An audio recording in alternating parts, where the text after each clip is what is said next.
paradigmas de la programación hacen referencia a la ciencia, que nos enseña a dirigir un proceso determinado de una manera eficiente y eficaz para alcanzar los resultados deseados en un lenguaje de programación. Los paradigmas son importantes porque definen un lenguaje de programación y cómo funciona. En sí, podemos definir un paradigma de programación como el método usado para realizar determinados proyectos.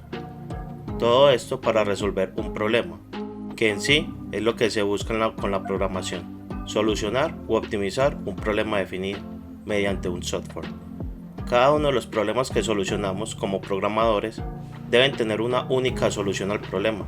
Sin embargo, qué ruta tomar, cómo hacerlo y demás depende de cómo abordemos este problema, y a esto es lo que llamamos un paradigma de programación.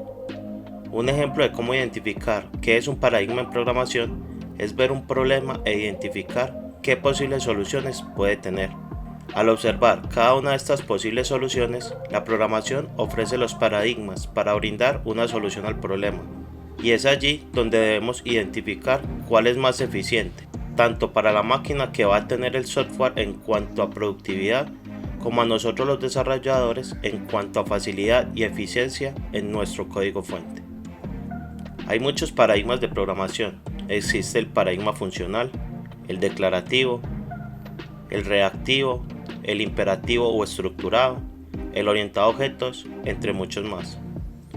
En este curso nos enfocaremos en dos de ellos, que son el paradigma de programación estructurada, en muchos casos lo veremos también como paradigma imperativo, o el paradigma de programación orientada a objetos, con sus siglas en español POO, o en inglés OOP, Object Oriented Programming. En los principios del desarrollo de software, los primeros lenguajes de programación no tenían paradigmas de programación, y los programas desarrollados hacían uso extensivo de la sentencia GoTo, que es la sentencia de pasar de un paso a otro paso.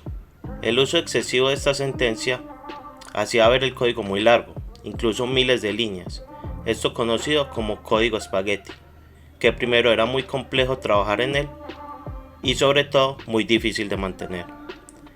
En caso de realizar una nueva implementación o corregir algún error, al ver que este se convertía en un problema y un complejo desarrollo de soluciones, se empiezan a crear paradigmas de programación estructurados. En el próximo video veremos con un poco más de detalle el paradigma de programación estructurado.